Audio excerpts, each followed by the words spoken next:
Hi, it's Zena Krogadal, your American Dream Makers host.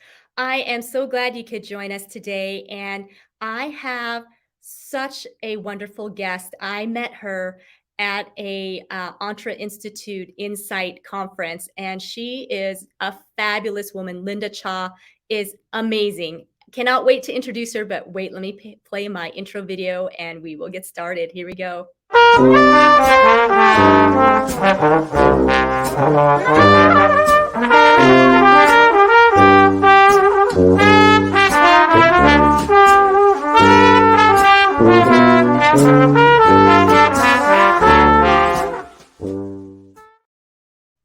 Hi, it's Zena Krogadal, your American Dream Makers host. I am back, and Linda Cha is our guest today. And let me tell you, she is an American Dream Maker, and she has an amazing story.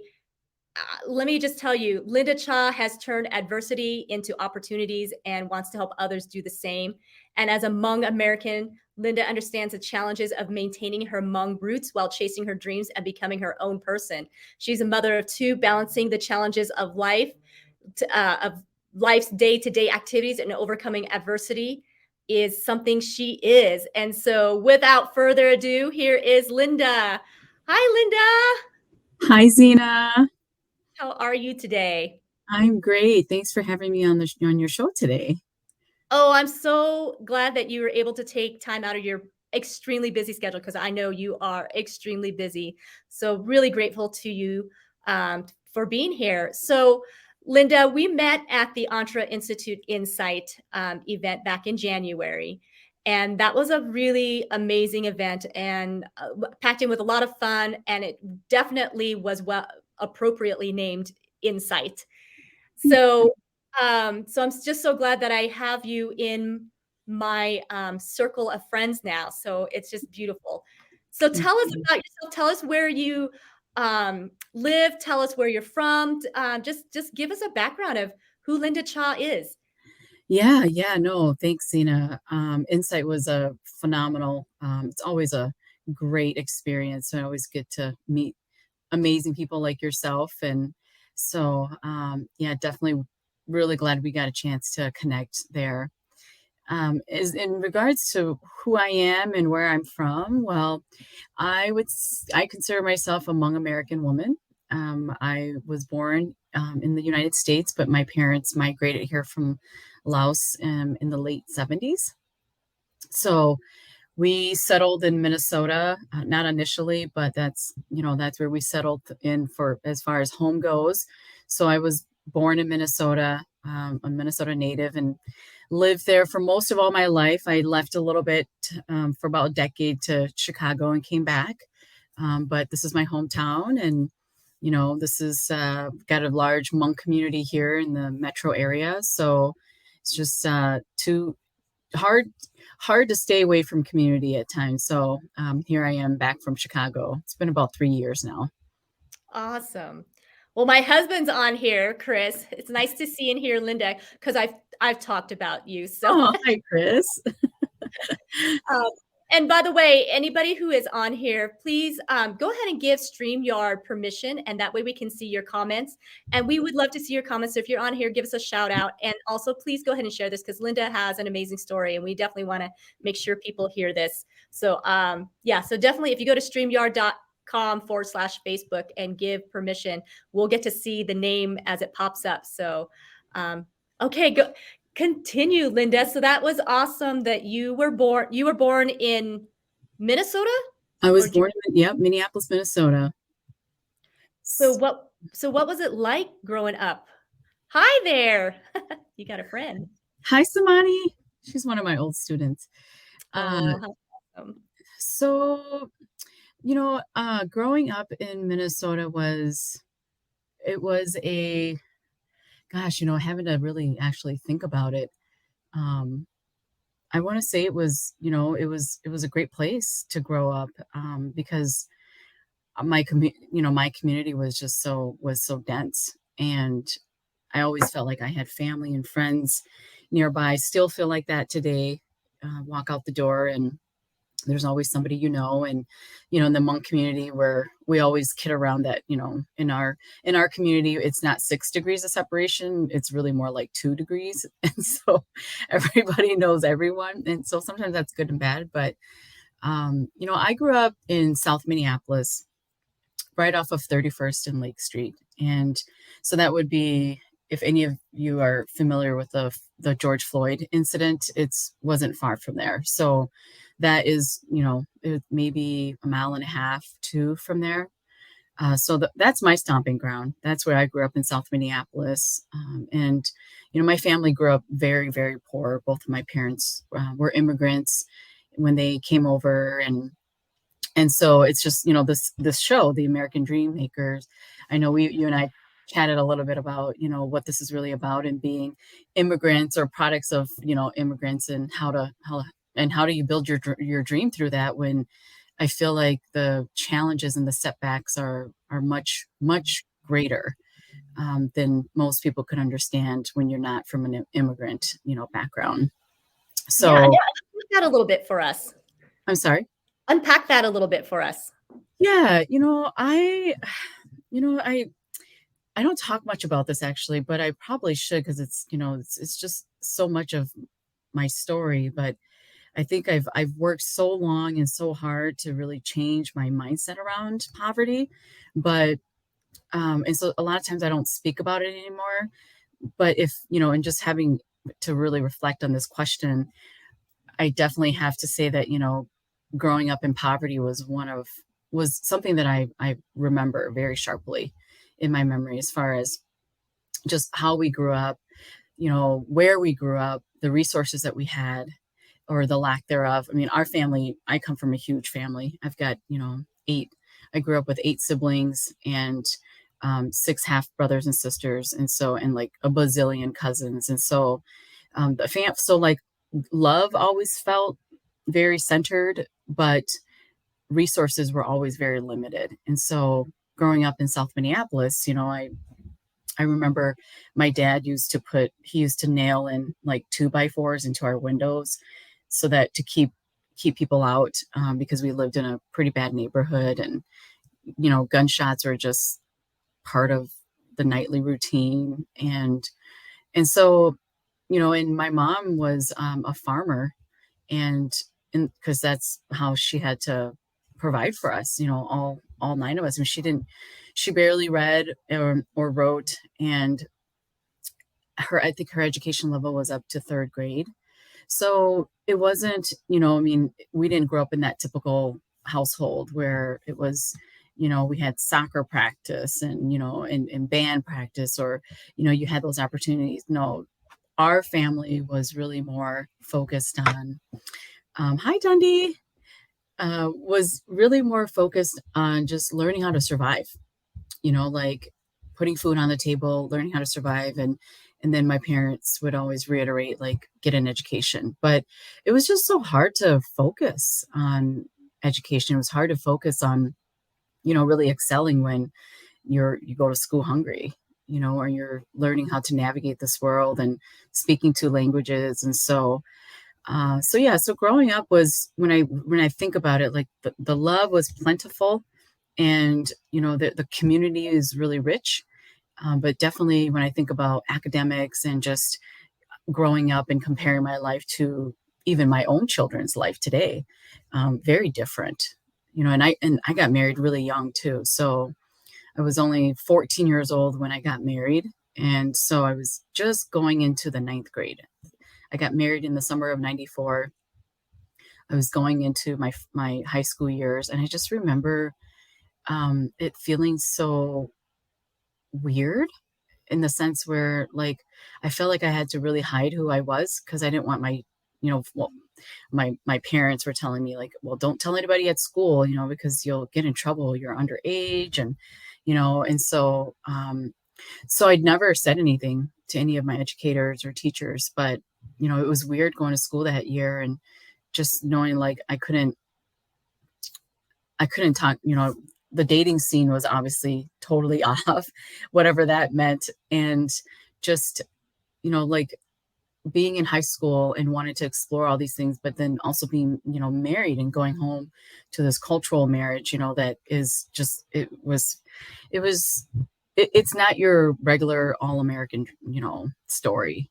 I started working right when I was 14 because I had to provide for myself. And so, although I was very academic in high school and I would, make sure I finished all my studies, as soon as that bell rang, almost every day, unless I was sick or had other plans, I was taking that city bus to my job at night, and I'd work and till 9, 10 o'clock or however late they needed me to, and then I'd come home and study and get up and do it all over again. And so I wasn't it didn't, like I said, didn't have that traditional kind of upbringing. I've been learning. I've had to work basically since I was little, since my mom was working the farm, and we would go and pick pickles, or cucumbers, little baby cucumbers to survive and to feed our family and to pay for all the new clothes that my mom needed to purchase or make with her sewing machine that next year. So that's a little bit about me and my Yeah. upbringing. Well, and I appreciate you sharing that because that is, like you said, it's not a typical story, but I'm sure a lot of people are wondering, so why did you get married at the age of 14? So it wasn't a forced marriage by any means. It was really more uh, just the norm for us, believe it or not. Because in Thailand and in Laos, where Hmong people, a lot of Hmong people live, young marriages is very normal. And so with my parents coming to the United States in '76, and I was born in '79, so it was just a matter of 3 years. So those cultural roots were still very, very strong. And so a lot of Hmong girls at that time were getting married at a young age just because it was just what we knew. A So and did you marry another Hmong young man? I did. And how Yes. old was he? So he was 17. Okay. Yes. So you can imagine like two kids basically getting married. And finishing up high school. Yes. So did you live with your parents then? No. So traditionally, as soon as the bride gets married, she has to live with the husband's family. From an ancestral standpoint and whatnot, it's just that's kind of how our culture is. But so yeah, so I moved in with his family, and um, he's the youngest of seven too. So we just roomed up, pretty much bunked up with his parents for a couple of years. Okay, wow. And so you had children together as well? When did you start having kids? Yeah, we did. So we have two boys, and I was pregnant with my first, like, right as my senior year was ending. So I was 18 when I got pregnant. And by that time, were you telling your peers, that you were married? I mean, I guess at what point did you share that? So I never did. Actually, the only people that I did share it with were my other Hmong peers because they had already known, that whole 2 degrees of separation.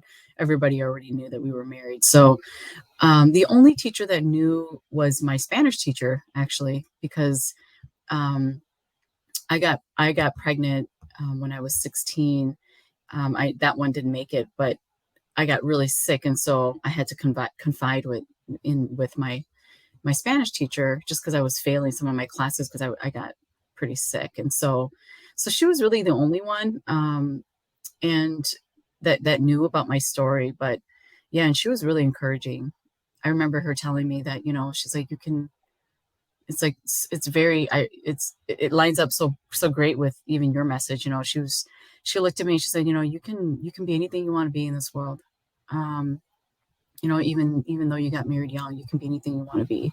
I still remember her pulling me into the hallway and sharing that message with me because I think she could just tell that I was really struggling because I mean, married at 14 was no walk in the park at all. So it was, you throw in the colliding cultures with you've got your cultural differences at home with your parents, and then now you're married at 14 and you're trying to go to you do this whole American girl thing, and it just wasn't it was challenging for sure. So navigating those two different worlds. And that's part of the reason why I started to do the work that I did, is because putting myself back into that 14-year-old mindset and body and experience, I always go back and think, gosh, if I knew then what I know now, right? We always say that to ourselves, but more importantly, like if I had the support and the resources that I did,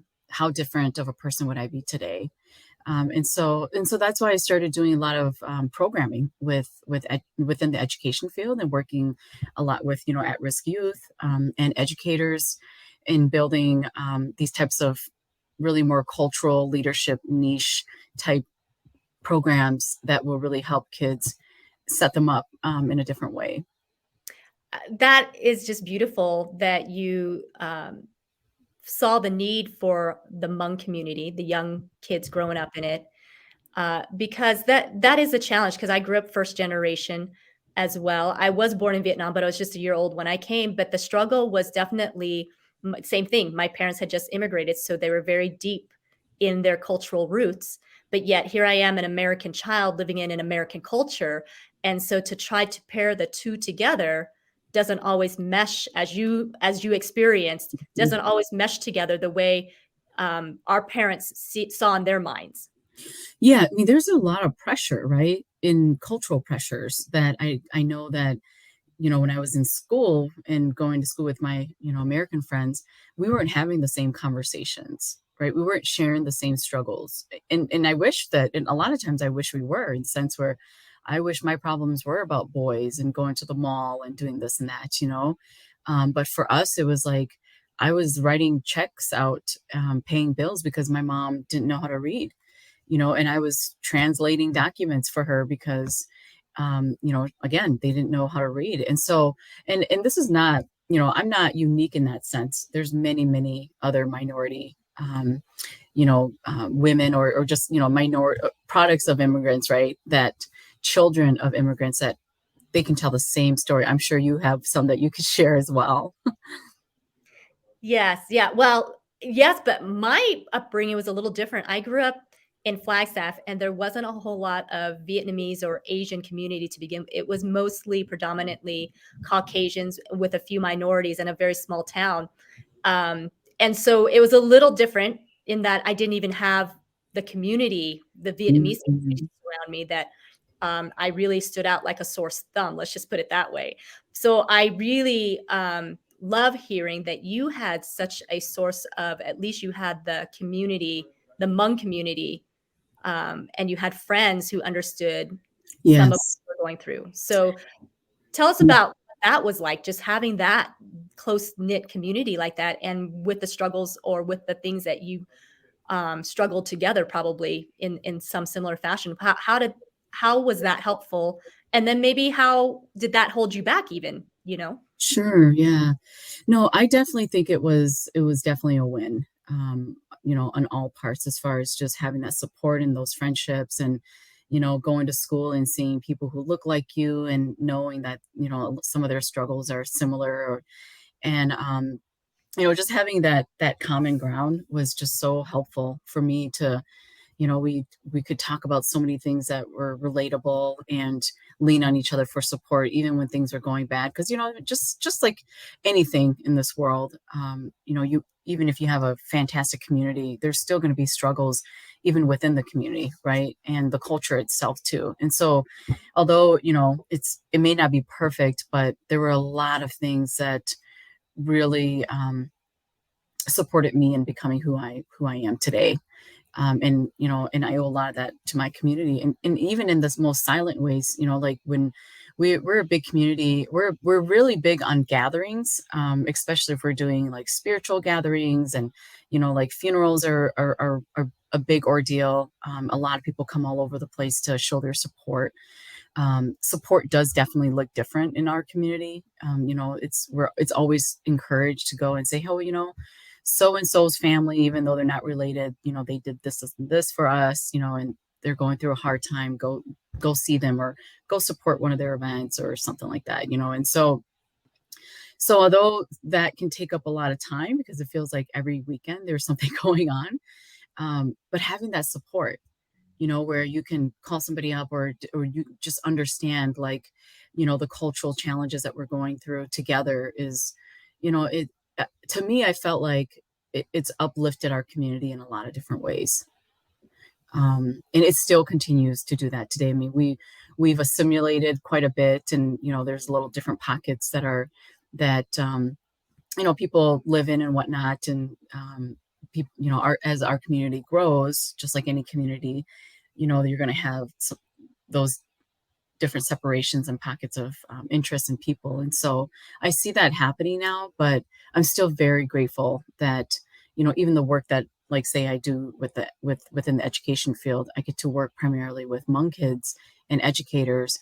And so that helps me stay connected and feel like I'm giving back to my community as well. Uh, that's beautiful. I'm so glad you shared that for sure. Uh, so as you grew up and you're talking about how your teenage years was not the typical American teenage years, you were married and you had your first child at the age of 18, it sounds right? 18, 17, I was 18, pregnant at 18 and then had him at 19. 19. Okay. And so you were a mom and just starting life. And so I guess what happened after that? Did you go to college? What were your dreams, hopes and dreams? What was going on at that time in your life? Yeah, yeah. So being such a young mom, I knew right out of high school that I had to make money. I had to learn how to make a living, um, and I needed to do it quickly because I was having my first child, and then my second, Caleb, was born in just 2 years later, 18 months actually later. So I did not have, although I wanted to go to college right after, I knew and I did. I went for 2 semesters, I believe, and I just couldn't do it with the newborn and, you know, um, working full time. It wasn't in the cards for me. So I took I think my entire mantra in my life is untraditional. Like everything I do is untraditional. So I worked. My family started a brokerage, and I went to work for them, and then just kind of did a part-time school at night. So I did the untraditional route. It took me about 10 years to get my undergrad, but I did finally get it. But in the meantime, I was in and out and working, building my career within the mortgage lending field. So I've been in mortgage lending now for 25 years and pretty much have done almost everything under the sun. And so so that's kind of that's a summary of kind of where I went with my career. But in gosh, I think 2001, um, I, a manager of mine saw a lot of potential in me, and she heard about this class, one that it's very similar to Insight. And I was really young back then. I think I was only 22, 23 years old. But by that time, because I had been working right out of high school, I was already, in a career type position. And so working as a project manager. And so she pulled me to the side and and she said, I think you should really consider, going to this class and taking it and I was so desperate to learn. And I think that's just been a quality of mine ever since, as long as I can remember. I love to learn. And so and coming from a trusted source too, like my managers, I was right. I was like, yeah, let's do it. So I went and, spent, at that time, it was 4 days. And it completely changed my life, and really more so around my mindset. And although, I feel like that word now gets thrown around so much, um, but it's a lot easier said than done, right? Like to really shift your mindset, especially when you come from like deep rooted, thought processes, like with immigrant parents who have a completely different mindset and didn't even grow up in the same country, and their core values and belief systems are entirely different than most of those that you'll find in the United States. And so, but nonetheless, even after that, I took the class, and that's when I really started my journey, my self-discovery journey of what's possible for me.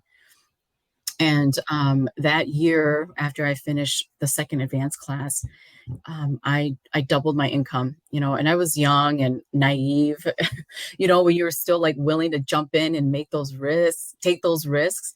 That's what I did. I took a lot of the concepts that I learned in the classes that I took, and said, well, if this stuff really works, let's just give it a shot and see what happens. And so I knew I wanted to make more money, and I knew I wanted to do something different with my life. And so I actually put together this like job description of what I wanted, the whole like manifestation thing that people talk about. That even sometimes people are like, well, is that a real thing? And, I really put it to the test, and I manifested a job that wasn't even there. And so that year, I went from making 42,000, and I think I W-2'd somewhere in the ballpark of 90. So I doubled my income that young, and that's when I really believed in the power of manifestation, and I really started to adopt these concepts, and understand like how does somebody really change their mindset, to create the life that they really want, right? Because that whole definition of insanity, doing the same thing over and over again, expecting a different result, that was me. And I would look over at my mom and my dad and many of my relatives, and no knock on them, but it was like I could see it happening over and over again, that if I wanted a different outcome for myself, I had to do some things differently. And so I really took it and ran, especially after I did the third level of the leadership course. That's when I came back. And when I finished that course, it was about probably 2007, maybe 2006. I accidentally fell in, and somebody said, one of my very good friends, Pang, who you met her at Insight, Pang, Yes, yeah. another powerhouse that you should definitely have her on the show. She we've known each other for years, but that's when she pulled me in and said, she's just like, I don't know what you're doing, but like, can you come help these girls? Because I was married young and struggling, and they, I don't know, they weren't married, but they were struggling at home with the colliding cultures and whatnot. And so I started this, I pro bono for, I was doing work for a friend or helping a friend, and um, grew this program. First started off with like 25 girls, and then we went into, the boys wanted to come, and we had over 100 kids in the program, and then it grew into 3 schools, and and then all of a sudden here we are, and it was all because of these tools that I was teaching the kids, and just really challenging them to be their best, and to challenge their thought processes, and challenge how they think and why. And so some of those kids are just, I'm still great friends with them today. They've become, Nelsie Yang is one of my um, students that she started with me ever since she was in 7th grade. And she's the youngest Hmong woman, city councilwoman on the east side of St. Paul. And so, just being able to see these kids flourish and become their own, but also understanding how important it is to maintain your cultural roots through that process, and that what the kids are facing at school versus what they're facing at home aren't necessarily always, the same. And a lot of times those kids are not even explaining or sharing at school what's happening, because that's just, sometimes it's not that it's hush hush, but it's just cultural differences, of what's expected and what is normal.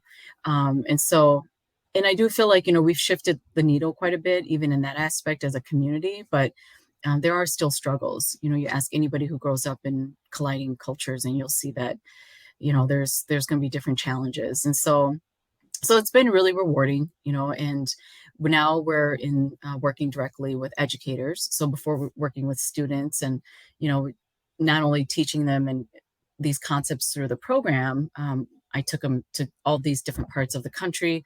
But now we're working directly with educators. So, we're kind of hitting it from the top and the bottom. And that's what I'm really excited about, because when you're filling up the cups of those educators as well, on top of, and then the kids the students are already living it, it's just going to be a better place for them to really thrive. And so yeah, I feel like I've said a whole mouthful, but I don't know if that answered your Oh, question. it was great because you gave us such in-depth details, which is wonderful because it helps us to understand, what you've been through and what you're doing right now. And you obviously have such a passion for it. And honestly, sitting here listening to you, I wish there was somebody that could have helped me through Mhm. maintaining my culture, not being embarrassed about my culture, Exactly. and yet still being an American girl, and that was okay too. But as you know, that the two cultures colliding, we have identity issues 10 times, probably more than the normal average teenage kid does, right? So, You got it. You and got it. yeah, and so it took me decades to work through a lot of those quote unquote issues to try to find my identity and my voice because I didn't know, it was always a struggle. Like you're right, you couldn't share with a lot of your peers because they didn't understand. Because the advice that they would give you, you're like, yeah, I can't just go and express that to my parents. You have no idea. Exactly. You got it. Yep. Yep. And not only that, but I feel like like you just said it, like it took you decades to figure that out. And I think for me, I was so fortunate that I ran into these classes, and that that it really helped challenge and shake up, like essentially it shook up my nervous system to the point where I was like, I made a decision, like I didn't this wasn't okay for me. I didn't want to live my life like that. And so and then I felt obligated, and not in a way where it's bad, but I just felt this, extreme responsibility to share this with other people. Because if it could change my life and make me better, oh gosh, like especially with the kids. And I think because I always revert back to that 14-year-old girl that got married, and I just remember being in the struggle of so many things. Like I didn't know where my next dollar was going to come from. Being 15, 16 years old, like how are we supposed to fill our tank? Now our car's broken. Like, how am I supposed to fix that? And I didn't have any parental support in terms of, my mom she was in no position to support me, and so I'm here married, having to figure this whole life thing on my own. And I'm grasping at the straws for anything, and I just remember just like, oh, gosh, like there's no way I could focus on even being a great student, or like how can I even focus on building college. Like what would that even look like for me when I can't even I'm worried about what I'm going to eat tomorrow. I'm worried about how I'm going to get to school, and like how am I going to fill my tank and pay for my insurance bill, and just the list goes on. And being so young, I think I was like in this constant anxiety panic attack mode of you know how do I make it. And it taught me a lot. It taught me a lot of grit. It taught me, how to be resourceful. And also, I realized how much my scarcity mindset, how embedded that was in me. And just remembering, like, if I ever want to get out of this or even, be more, like, I had to really challenge myself to grow and think differently. And again, like always, it's so much easier said than done, right? Like every level that you get to, every layer of skin that you need to shed, it's not a fun process. And not a lot of people are willing to go through it because it's painful, but I've learned so much about myself, and I've learned, I've also, it's given me that very profound, and um, just, just that heart to like, I need to give that back to others as well. So, Uh, Amazing, just amazing. And I'm glad you touched on that it is painful to go through the layers of change, but there's pain that damages and then there's pain that heals, mm, right? And so I think sometimes we think of pain and we just think our mind, it's a mindset thing. Our mind automatically thinks of it's a pain that's going to be bad. mhm, But instead of realizing that there's pain that actually heals and grows, and to have the courage to embrace it. And like you said, thankfully you had some great mentors and people to encourage you in it. And I love that you feel a duty and an obligation, a responsibility to help those who you know are struggling with the same things and having them to just come out of that at a younger age so they don't have to Mhm. spend decades. Exactly. Exactly. Yep. You got it. Yeah, that's just beautiful, and I have to tell you, when I met, you ladies at, Insight, there was something very, um, infectious about all of you guys, being together, and just laughing and conversing, and I could tell from the outside looking in, you guys really were more than just friends. You really looked at each other as family, and you probably had been through and grown a lot. And so that was a very beautiful thing, to see, and it really was like that movie, The Joy Luck Club, when you kinda, watch that and that endearing friendships and that you have different personalities and different likes and desires, but really you had such a common bond and a deep bond, um, which is why, I'm definitely excited to see, when you get your, show going with the 5 ladies. I think it's just gonna be awesome. Yeah, they keep staying on me for that. Um, Oh, Linda, you are such an inspiration. Ask her, who does the look does she look currently for leadership and inspiration? So who do you look currently for leadership and inspiration? so I thanks for putting me on the spot, Chai. He's a podcast guy too, so he knows how to ask good questions. So currently, I am doing a lot of work around the culturally responsible leadership framework and teaching framework because I work so much with students and educators. But I do a lot of my work with, like I follow Todd Campbell. He's definitely my mentor, Chief Transformation Officer of Entra, and does a lot of this work. And so I study directly under him. And I read all the books with, Tony Robbins, and Jim Rowe. He's a big one of mine as well. And Marshall Thurber. He's a great guide when it comes to leadership as well. So, but right now I'm really focusing on the culturally responsive framework and just reading a lot of books on those leaders in the education field and how they're leading students and educators through change and in a format that is focused on the student centered learning versus the traditional the traditional setting. Awesome. And Todd is pretty amazing. He definitely is very gifted, and so I'm glad to hear that he's out of retirement because Yeah, it'd be such a take from the world. it really would be. And it looks like he's enjoying it. So really, really grateful for that for sure. And I'm excited to go through more of his programs as well. Hi there. Hi, Ray. Thanks you guys so much for your comments. And yeah, absolutely. If you got any other questions for Linda, definitely put it in the chat. Yeah. And so with all of those things, you've put together a curriculum. Is that correct? Yes, A program. And correct. so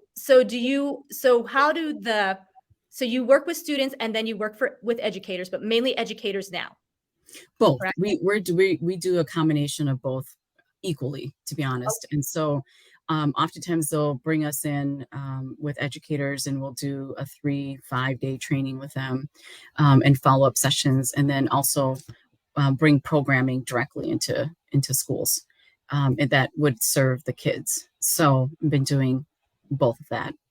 So now are these schools all over Minneapolis, St. Paul, They're all Minneapolis? they're in the metro area. So some in, Brooklyn Park, Minneapolis, St. Paul. Okay, great. We're all And so over. they're not just Hmong schools. They're all over the areas that have Hmong students and That's correct. teachers. Some are Hmong specific schools in the sense where it's, like a Hmong charter school, but we also work with large districts like Minneapolis and Osseo. That's amazing, Linda, that this all started out, with just you learning. and growing Mhm. and at an earlier age, and then you being able to implement that because somebody asked you to come help, and now look at how it's grown uh, into the area. That's phenomenal, truly. Thank you. Thank you. It's, it kind of happened on accident, to be honest.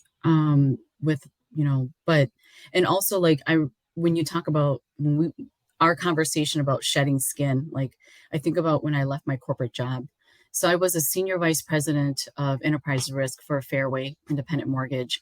And I remember the only other position on top of that or above that is a chief risk officer.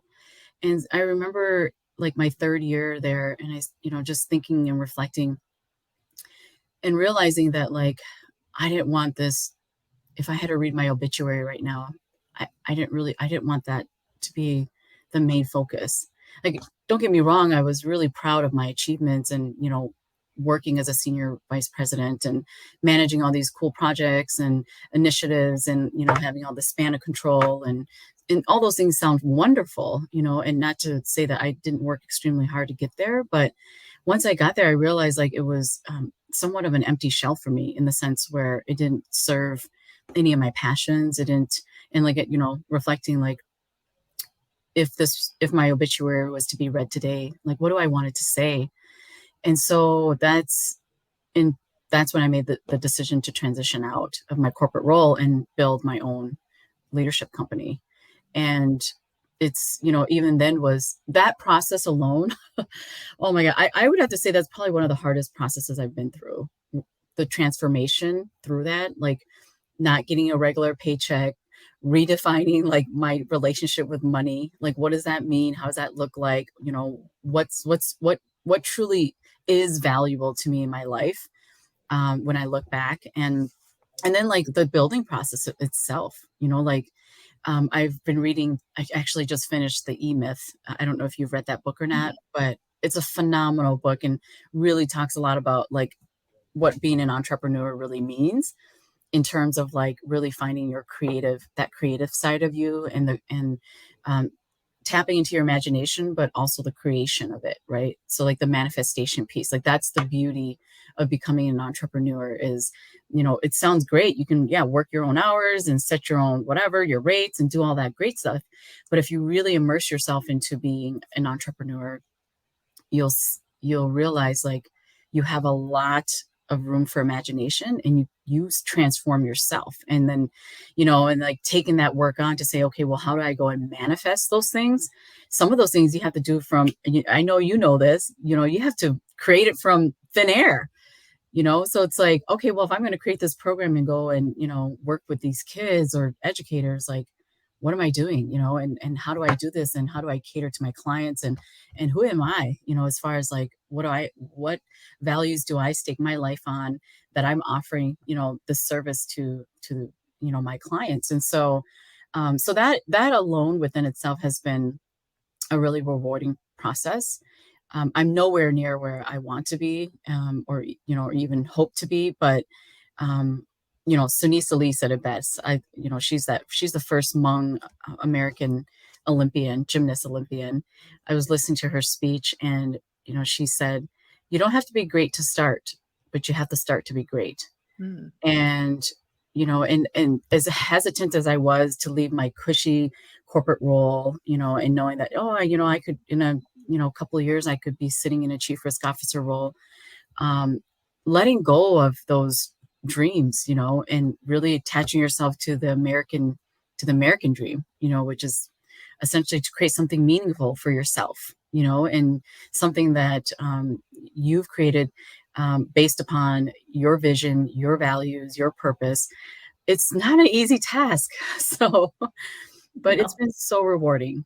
Not easy at all. And I want to put this up here too. So anybody that wants to know more about Linda, absolutely go to her website, lindacha.com. And they can also get a hold of you there as well too, right? Your Correct. contact is all there. Yep. Yep. Wonderful, You got it. wonderful. Um, and I just love with Ray says that she agrees with you on that, the obituary.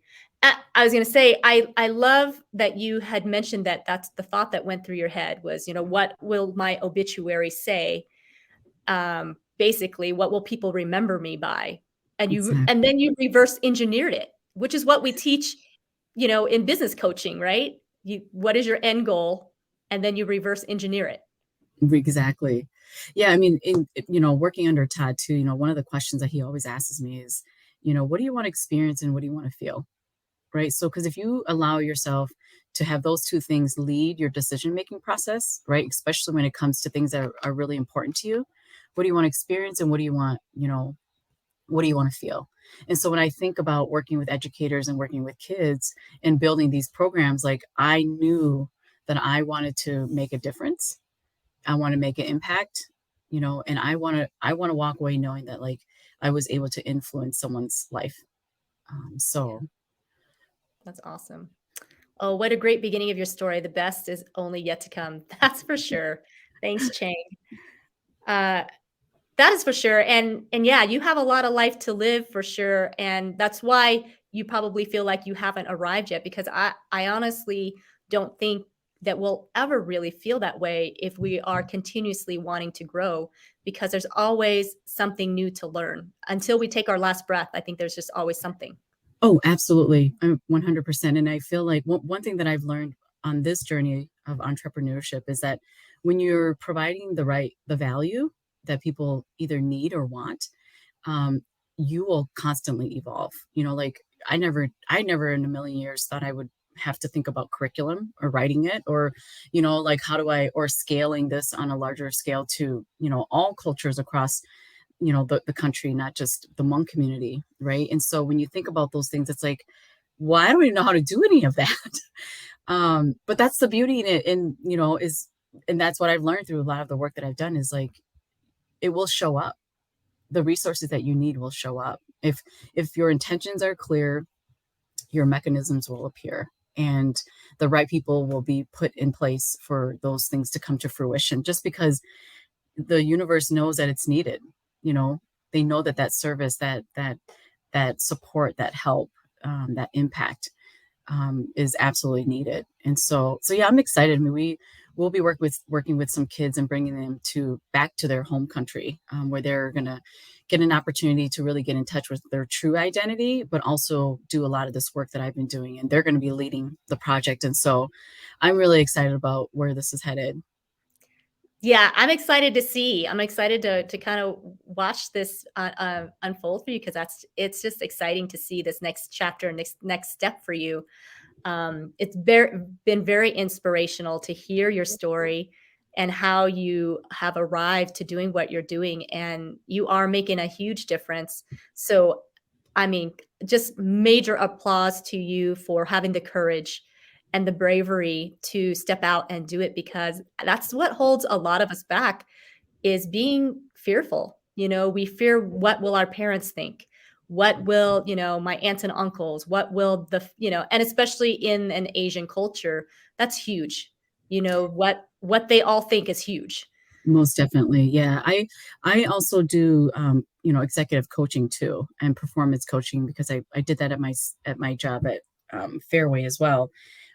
But in working with a cohort of women in my last cohort of clients, that's oftentimes what I hear. Is just how do I get to that breakthrough? How do I defy all the odds? How do I live in a world of possibility versus versus probability? And that's it takes time, to unravel those things and commitment, like true commitment. And so yeah, I'm very blessed. I wake up feeling very blessed that I don't have to, I don't have that conversation in my head anymore about like, oh my gosh, how do I get out of my 9 to 5 job? I've been able to create it, as well. Yeah, I would love to expand to California, for sure. Once we package a curriculum that is that's scalable, that we can duplicate it, we're definitely looking at California because we actually are the nonprofit that I sit on called Minnesota J-Shaw, which is run by Pang. She has an entire coalition of teachers from all across the U.S. and a lot from the Fresno and Sacramento area too. So that's an area that we will definitely be looking at. Awesome. Oh, thank you. Sulan. Sue is with us at Insight as well. Oh, that's right. Yeah. Yeah, She's another powerhouse that you'll need on with her. they are. Yeah, all the ladies that were Insight were all powerhouses for sure.